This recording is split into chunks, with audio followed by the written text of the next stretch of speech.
Hotel के एक कमरे से शुरू करके कैसे एक बिजनेस बिलियन ऑफ कंपनी बन जाता है। इंडिया की सबसे बड़ी वॉच कंपनी और दुनिया की पांचवी सबसे बड़ी कंपनी बन जाता है।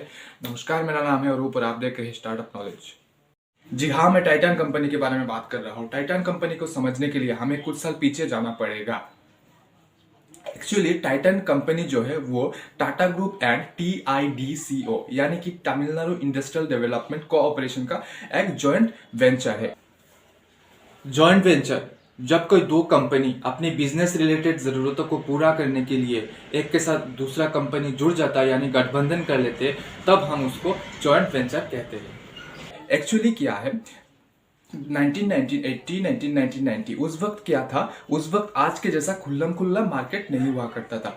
अगर कोई कंपनी को वॉच बनाना है तो वो अगर एक तो सरकारी कंपनी वॉच बना सकती थी या तो फिर कोई छोटे प्लेयर वॉच बना सकते थे।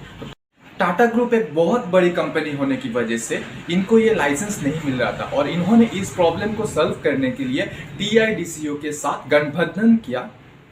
टाटा ग्रुप के ताज होटल के देखरेख करने वाले ZX देसाई ने मुंबई के ताज होटल के कमरे में बैठ के टाइटन वॉचेस लिमिटेड के नाम से कंपनी की शुरुआत कर दी।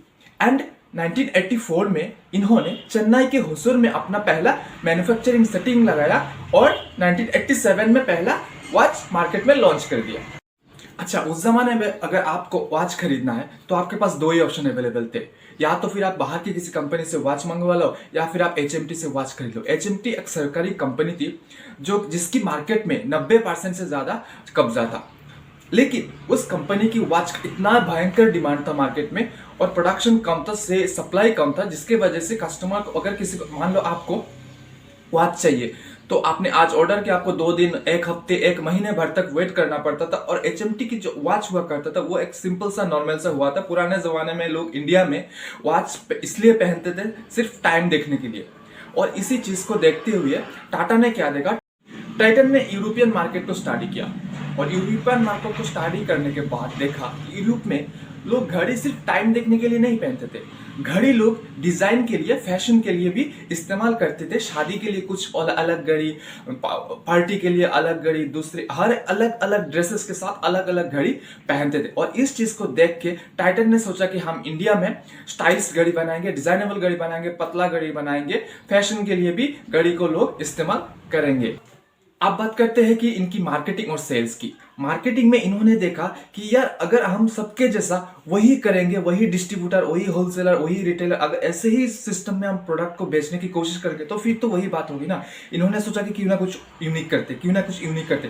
तो इसको देखते हुए इन्होंने सोचा कि हम बीच में से डिस्ट्रीब्यूटर, होलसेलर को हटा देते, हम क्यों ना रिटेलर को डायरेक्ट माल बेचते। और जैसे इन्होंने रिटेलर को डायरेक्ट प्रोडक्ट सेल करने की कोशिश की तो इनके पास रिटेलर और से ज्यादा आने लगे, क्योंकि रिटेलर का मार्जिन बहुत ज्यादा बढ़ गया। अब रिटेलर बन गए तो इन्होंने सोचा कस्टमर क्यों आएगा हमारे शॉप में घड़ी वॉच लेने के लिए, प्रोडक्ट लेने के लिए। तो इन्होंने देखा कि क्या कर सकते हैं। तो इनकी जो दिमाग है ना, मतलब इतना, आप इस वीडियो को ध्यान से देखिए, पूरा देखिए, इस वीडियो से आपको बहुत कुछ सीख मिल सकता है, ठीक है। और वीडियो को एक लाइक कर दीजिएगा।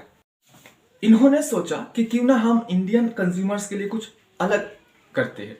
तो उस टाइम में जो शोरूम हुआ करता था ना, वो आज के जैसा इतना मतलब डिजाइनेबल, वहाँ पे इतना स्पेस नहीं होता था, सेल्समैन अच्छे नहीं होते थे, वहाँ के जो लाइटिंग्स अच्छा नहीं, एसी नहीं, गाड़ी के लिए पार्किंग की सुविधा नहीं। तो इन्होंने इन सब चीज़ों को ऐड किया इनके रिटेल शोरूम के अंदर, और इसको करने के बाद इनके शोरूम में कस्टमर्स आने रुकने लगा। और जैसे कस्टमर रुका तो इनका सेल भी बहुत ज्यादा बढ़ गया, और इनका सेल इतना ज्यादा बढ़ गया कि इन्होंने जितना इनका टारगेट था उससे कई गुना ज्यादा इनका सेल हो जाता था। टाइटन वॉचेस के सक्सेस के बाद इन्होंने फिर पीछे मोड़ के कभी नहीं देखा। इन्होंने फर्स्ट ट्रैक लॉन्च किया, यंग जनरेशन को अट्रैक्ट करने के लिए सोनाटा लॉन्च किया। फिर इन्होंने आगे जाके इन्होंने अपनी कंपनी की नाम भी चेंज कर दिया, क्योंकि इन्होंने वॉचेस के अलावा और भी बहुत सारे प्रोडक्ट्स बनाने लगे, जैसे कि बैग्स, बेल्ट, परफ्यूम। तो इनका ये सब इतना कुछ करने के बाद भी इनका टाइटन कंपनी का जो टोटल रेवेन्यू है उसका सिर्फ 20% इन सब से आ रहा था। इन्होंने 1994 में जो तनिष्क ज्वेलर्स लॉन्च किया, तनिष्क तो आप नाम सुना ही होगा आपने, तनिष्क ज्वेलर्स जो है ना, ये अपने आप में एक बहुत बड़ी केस स्टडी है। अगर आप मेरा नेक्स्ट वीडियो तनिष्क ज्वेलर्स के ऊपर देखना चाहते हैं तो प्लीज मुझे कमेंट करके नीचे बताएं। अगर आप कमेंट करते हैं तो मेरा उत्साह और बढ़ता है, मैं और जोश के साथ वीडियो बनाता हूँ। वीडियो को अंत तक देखने के लिए और इस चैनल को सब्सक्राइब करने के लिए आप सभी का बहुत बहुत धन्यवाद।